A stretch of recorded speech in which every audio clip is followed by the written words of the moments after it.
अस्सलाम वालेकुम everyone, welcome back to Talent Fuse. अगर आप फ्री UI UX डिज़ाइनिंग सीखना चाहते हैं तो ये चैनल आपके लिए है। क्लास स्टार्ट करने से पहले याद से चैनल को सब्सक्राइब कर लें और बेल आइकन प्रेस कर दें, कहीं कोई क्लास मिस ना हो जाए। Today we will discuss about pages, layers, alignments and much more. So let's dive into the Figma. यहाँ लेफ्ट साइड पर आपको मिलता है पेजेस एंड लेयर्स का ऑप्शन। अब पेजेस और लेयर्स में क्या फ़र्क होता है? अभी मैं पेज 1 पर हूँ और पेज 1 में एक शेप क्रिएट करती हूँ। जैसे ही मैंने शेप क्रिएट की, यहाँ लेयर में आ गई, यानी कि लेयर्स का कनेक्शन पेज के साथ होता है। ये लेयर्स इस पेज की हैं। अब मैं जैसे ही पेज 2 पर क्लिक करूँगी तो देखें वो शेप गायब हो गई। क्यों? क्योंकि मैंने वो शेप पेज 1 में क्रिएट की थी, पेज 2 में नहीं। अब अगर मैं वापस पेज 1 पर क्लिक करती हूँ तो वो शेप हमें शो हो जाएगी पेज 1 की लेयर में। Okay, now again come back to page 2। अब पेज में कुछ मल्टीपल शेप्स क्रिएट कर लेते हैं। यहाँ देखें लेयर में मैंने जितनी शेप्स क्रिएट की उसकी लेयर्स यहाँ बनती गई। फिग्मा पर हम लेयर पर काम करते हैं। अगर आप में से किसी को एडोबी फोटोशॉप या एडोबी एक्सडी का पता है तो उसको पता होगा फोटोशॉप एंड एक्सडी में भी लेयर्स पर काम होता है। उसी तरह फिग्मा में भी लेयर्स पर ही काम होता है, यानी कि आप कुछ भी क्रिएट करते जाओगे उसकी अलग लेयर बनती जाएगी, चाहे आप टेक्स्ट लिखो या आप कोई शेप क्रिएट करो। यहाँ सबकी अलग अलग लेयर्स बनती जाएगी। चलें अब बात कर लेते हैं लेयर्स अरेंजमेंट की। पहले बनाते हैं एक सर्कल, एक स्क्वायर एंड लास्ट में एक स्टार। नाउ इनके अब कलर्स चेंज कर लेते हैं। अब मैं इस स्टार को इस स्क्वायर के ऊपर रखना चाहती हूँ तो ये स्टार शो हो रहा है क्योंकि स्टार की लेयर स्क्वायर के ऊपर है। अगर मैं यहाँ से स्टार की लेयर को स्क्वायर की लेयर के नीचे रख देती हूँ तो देखें स्टार अपनी जगह पर ही है, बट अब स्क्वायर की लेयर उसके ऊपर आ गई है। यही ऑप्शन आपको राइट क्लिक करने पर भी मिल जाएगा। मैंने इस स्क्वायर को सेलेक्ट किया, देन राइट क्लिक किया और यहाँ देखें ऑप्शन है सेंड टू बैक। इस पर क्लिक किया तो लेयर में देखें स्क्वायर की लेयर बिल्कुल बैक पर चली गई।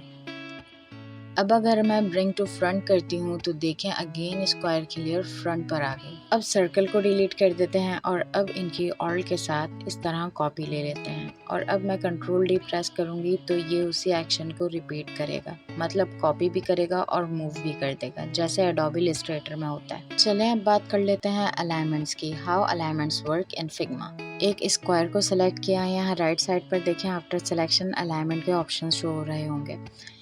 मैं लेफ़्ट अलाइन करूँगी इसको तो ये लेफ़्ट हो जाएगा, सेंटर देन राइट और अब ये align with top then align vertical और फिर अलाइन बॉटम। अब मैं स्टार्स की पोजीशंस को मूव कर देती हूँ एंड सबको शिफ्ट के साथ सेलेक्ट कर लेती हूँ।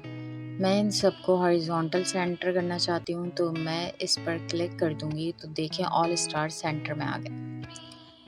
ओके, मैं चाहती हूँ कि जो स्टार जिस स्क्वायर का है उसके साथ सेंटर अलाइन हो जाए, वर्टिकली भी और हॉरिजॉन्टली भी। तो वो कैसे होगा देखें। सबसे पहले स्टार और स्क्वायर का ग्रुप बना लेते हैं। शेप्स को सेलेक्ट करने के बाद आप राइट क्लिक करोगे तो यहाँ आपको ग्रुप सिलेक्शन मिलेगा। इस पर क्लिक करते ही आपकी सिलेक्शन ग्रुप हो जाएगी। एट द लेयर्स, यहाँ ग्रुप बन गया।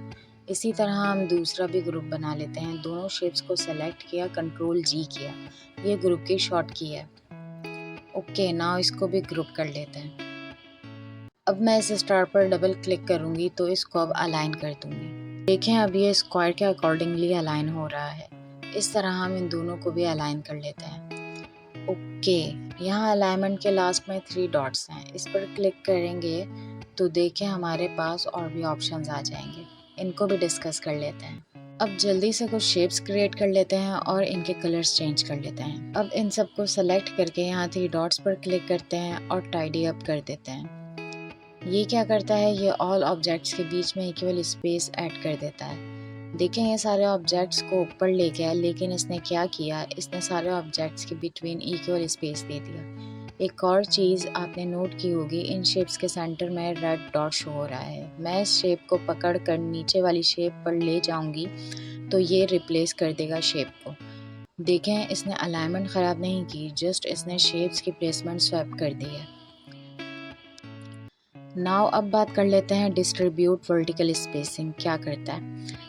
इस पर क्लिक करेंगे तो देखें ये सारे ऑब्जेक्ट्स को नीचे ले आया और इक्वल स्पेस दे दिया। And last distribute horizontal spacing, ये हॉरिजॉन्टली स्पेस ऐड कर देगा।